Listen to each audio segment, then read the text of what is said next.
Bonjour, dans cette troisième vidéo, nous allons parler de LinkedIn. Alors bon, au-delà du fait que personne n'arrive à prononcer le nom de ce média social, il a un grand avantage, c'est que c'est un réseau social qui est dédié à l'univers professionnel.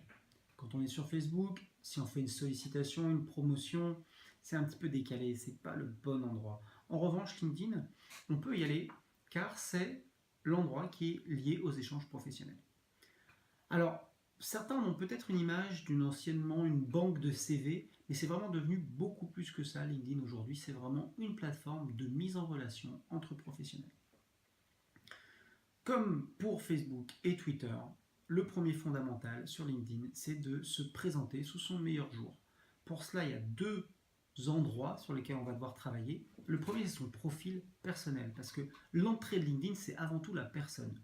Vous êtes producteur, vous êtes chef d'entreprise, vous êtes vigneron, c'est votre personne qu'il faut mettre en avant dans un premier temps. De la même façon qu'on travaille son profil sur Facebook. Et ensuite, il va y avoir la page entreprise. Ça va être pour votre marque, votre entreprise. Et ce sont sur ces deux aspects qu'il va falloir travailler. Là, on est dans un univers moins décalé que Facebook. Les attentes sont plus rigoureuses. Il va falloir présenter une apparence plus professionnelle et plus sérieuse peut-être sur LinkedIn que sur Facebook. Donc nous allons voir comment travailler ces deux profils. Donc, pour améliorer la qualité de son profil, donc première chose, c'est d'aller le changer, profil, modifier mon profil. Et là, on va tomber sur le profil que vous connaissez avec une photo, toujours pareil, la photo de qualité professionnelle. Bon, il faut donner un visage engageant. Et petite nouveauté dans LinkedIn, enfin depuis quelques mois déjà, ajouter une photo d'arrière-plan. On va pouvoir mettre une photo, voilà, que l'on décide pour illustrer un peu notre expertise. Ça peut être une photo, encore une fois, du domaine, un joli paysage, ce qu'il vous plaît. Dans votre résumé, c'est très important, le résumé, c'est ce qu'on va voir en premier. Travaillons à des phrases courtes qui décrivent bien notre activité. On peut rajouter des documents, des photos, des liens, des vidéos, des présentations. Donc, n'hésitons pas à l'enrichir. Ensuite, les expériences. Où est-ce qu'on travaille? Si vous avez des expériences précédentes, c'est toujours intéressant de les mettre parce que ça montre d'où vous venez, ça montre quelle est votre expérience avant. Si vous avez un domaine, vous êtes vigneron, si vous avez travaillé préalablement dans d'autres domaines, ça nous donne une idée d'où vous venez. Intéressant, les formations, pensez à bien les remplir. Vous n'êtes pas forcément en recherche d'emploi, les gens ne cherchent pas à savoir quel est votre CV, mais les formations vont être une façon pour tous vos anciens camarades de promotion ou toutes les personnes qui ont fait ces formations de vous retrouver. On connaît l'importance des réseaux d'anciens, donc là, n'hésitez pas à bien le remplir. Un autre élément qui est intéressant dans notre profil, ce sont les publications. C'est là qu'on va pouvoir ajouter des articles qui nous auraient été consacrés. Par exemple, moi j'ai eu le plaisir d'être cité dans un article de la Tribune. Je vais pouvoir rajouter. Voilà, je copie le titre. Voilà.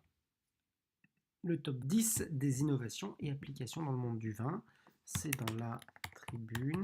Je peux rajouter la date. Là, on était il y a quelques mois déjà, en septembre 2015. Voilà. Je pourrais rajouter une description. Ça va permettre aux personnes qui visitent mon profil de lire les articles qui ont été consacrés à mon activité. Voilà en quelques mots pour le profil. Vous connaissez maintenant la logique, vous pourrez faire pareil pour la page entreprise. Pour ce qui est des pages entreprise, pas de grande surprise, on sera dans la même logique. Une belle image, un beau fond, une bonne description, des liens et, on le verra tout à l'heure, des publications. Maintenant, nous allons pouvoir nous concentrer sur la consolidation, sur le fait de faire croître notre réseau de relations sur LinkedIn.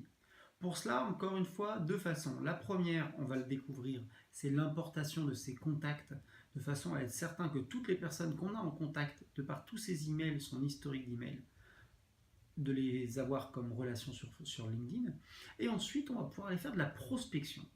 Dans le sens le plus commercial du terme, on va aller chercher des gens dont le métier est d'acheter du vin, de choisir du vin, de sélectionner, que ce soit en France ou à l'international. Et ça tombe bien parce que sur LinkedIn, les gens nous disent exactement ce qu'ils font. On sait quel est leur métier, on sait dans quelle entreprise ils le font, on sait dans quelle ville, dans quel pays. Donc c'est extrêmement puissant.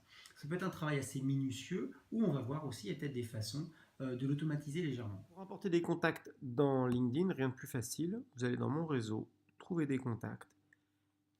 Et sur la droite, vous voyez un certain nombre d'options. Si vous avez des messageries type Hotmail, Yahoo, Gmail, vous cliquez dessus et LinkedIn va aller importer tous les contacts qu'il y a dedans. Vous pourrez ensuite, en les sélectionnant un par un, ou en les sélectionnant tous, les importer dans LinkedIn et les inviter automatiquement.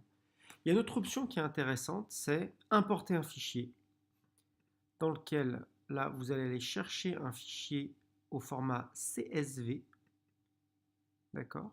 Vous allez pouvoir l'importer. Et là, il va nous l'importer. Petit rappel, quand vous êtes dans Excel, vous avez votre fichier de contact, vous faites fichier, enregistrer sous, et là, vous, au lieu d'enregistrer sous Excel, vous enregistrez sous CSV. Hein, voilà. C'est la petite parenthèse. Vous pouvez aussi tout simplement les inviter par email. Et là, vous allez copier, coller votre liste d'emails dans votre fichier. Vous penserez juste à mettre une virgule entre chaque champ et ils vont être automatiquement envoyés des invitations. Donc vous voyez, ça prend quelques secondes. Maintenant que nous avons entamé une démarche auprès des contacts que nous avions déjà en base, nous allons chercher des contacts que nous ne connaissons pas encore. Et là, assez simple, nous allons tout simplement taper la fonction que l'on recherche. Et là, par exemple, moi, c'est acheteur 20. Je clique et je vais tomber sur 729 résultats pour acheteur 20. Je vais proposer à cette première personne de se connecter avec moi. Je le connais en tant que relation professionnelle chez Soin. Et on peut personnaliser le message.